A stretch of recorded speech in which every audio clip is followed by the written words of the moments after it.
figure out what it is that you would like to do, something that would make you feel great, something that would bring you joy.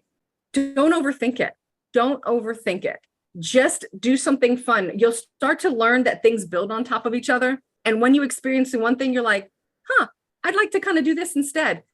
I don't know any entrepreneur, any business owner that has ever started and have been in the same situation since when they began. Welcome to Unstoppable Podcast with Harry Sardinas, inspiring conversations with influential millionaires, investors, thought leaders, entrepreneurs who are making a massive difference with their innovative products and services, and sharing the challenges and wisdom of how they sold their first million.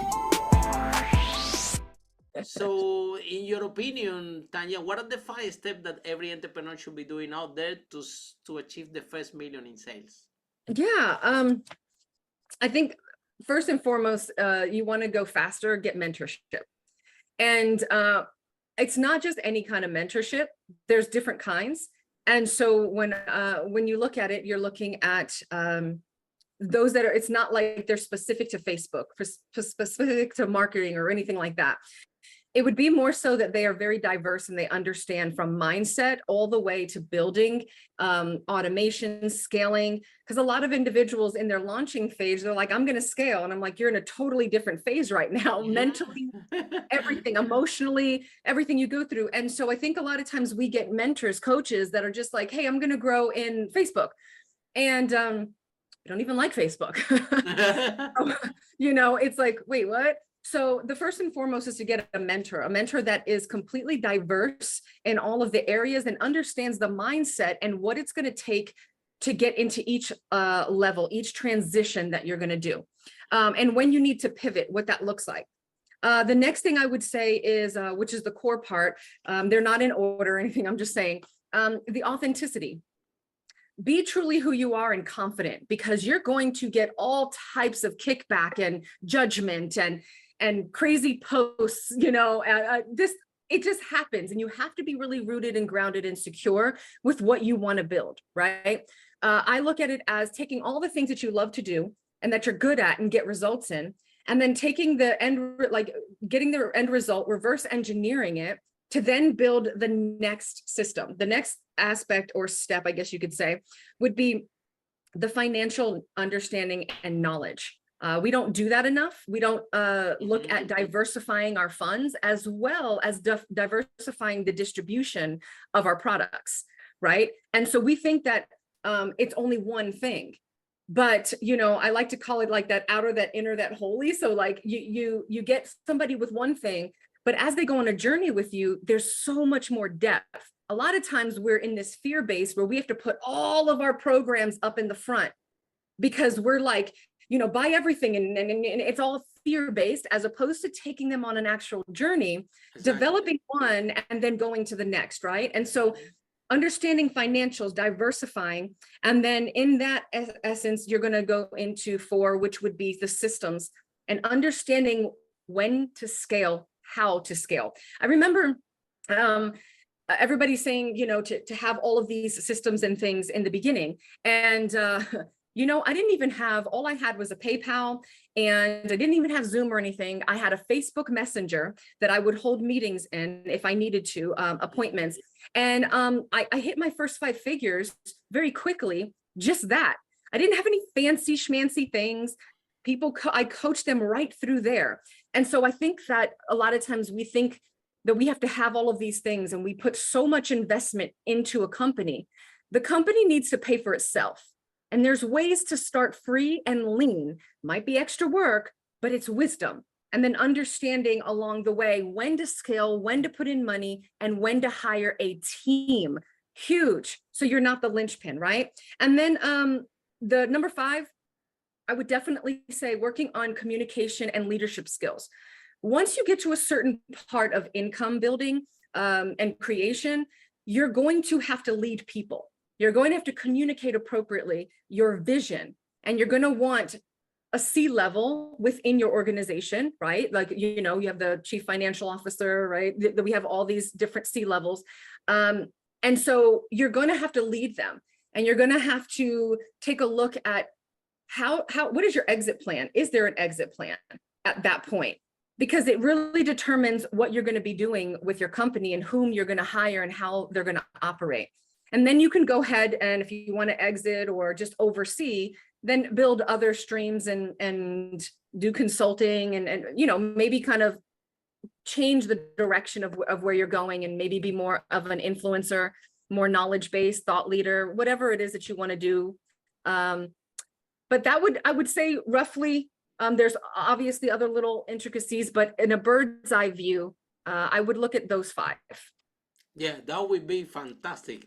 So in your experience, right, what can you share with moms out there that they're listening this podcast and they have this corporate job and they're not happy, they're just surviving and they're not spending time with the kids and they're committed to this corporate job, and what's the message that you have for all these women out there, also for the women that are starting the business and sometimes that's what happened, they put all the saving in have a huge office, in have the latest IT technology, the latest this, and now Yes. they have the product and the product is not selling and they are stuck. Right. So what message you have for both type of moms?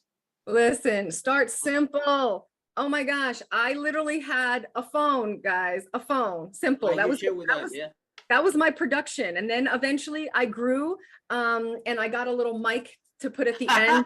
Wanted to get some clarity. That was an investment, yeah? A mic. Yeah. It was like maybe like, it wasn't even very fancy. It had to pay for itself. You're 100% right.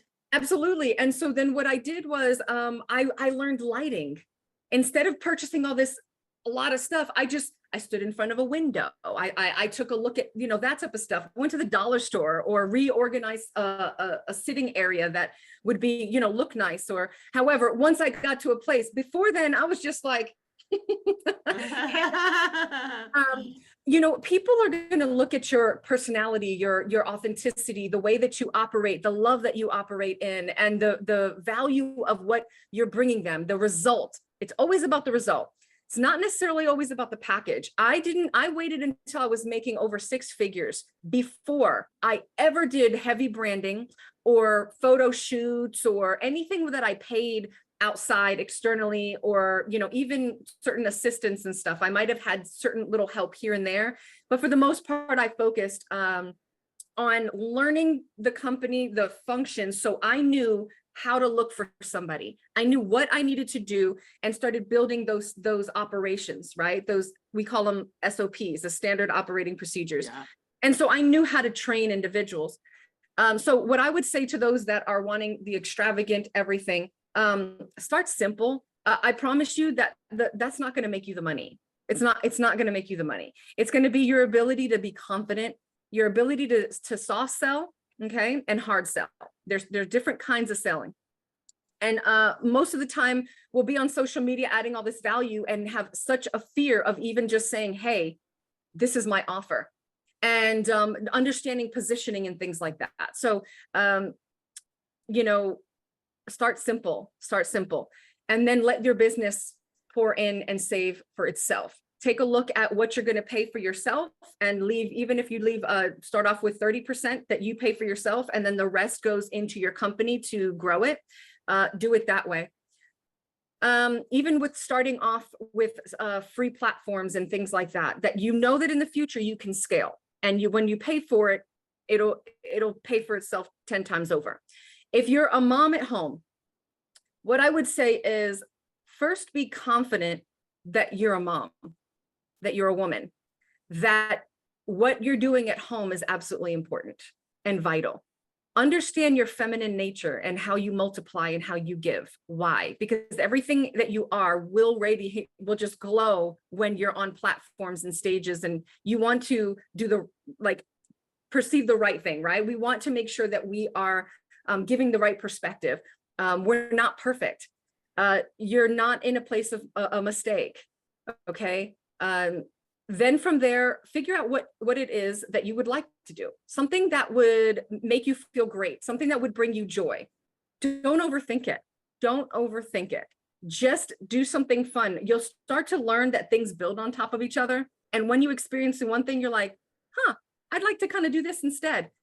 I don't know any entrepreneur, any business owner that has ever started and have been in the same situation since when they began. They added something, tweaked something, grew something, changed something to completely different.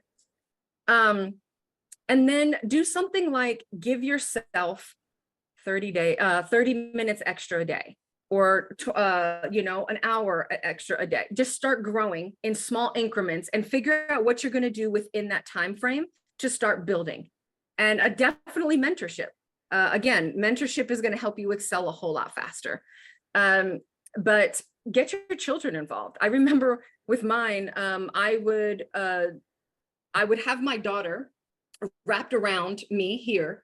I would be doing dishes and I'd be listening to a podcast. Like, there was no excuse. And then I'd have a little notepad and I'd be like, okay, social media, okay, Instagram. MySpace was there. Don't you call me old, but MySpace. So I'm kind of sharing a little bit. And so I would write down things that I would get. And then I would sit with it and process it, right? I was in no rush. I had to allow myself the grace, and I had to enjoy being a mom. So if I got anxious, like, oh my gosh, I need to do this podcast or this post, I'd figure out another way. But if my daughter needed me, I would go. Right. Because you see what I'm saying? I'm a mom 100%. first. I'm a mom first. Right. And I'll be honest, I relied on God being my husband. I was just like, okay, the bills need to be paid, whatever, all those things.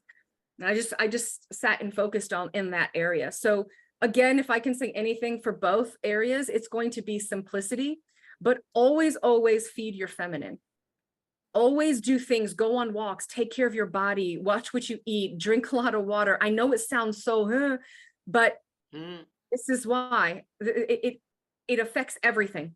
Wake up early, or if you're going to stay up late, whatever your schedule is, but discipline your kids to go to sleep and to be on time and to do mommy swaps, and whatever you have to do, get it done. Just get it done, but watch your burnout, right? And that's why I talk about the exercise and how you operate in that.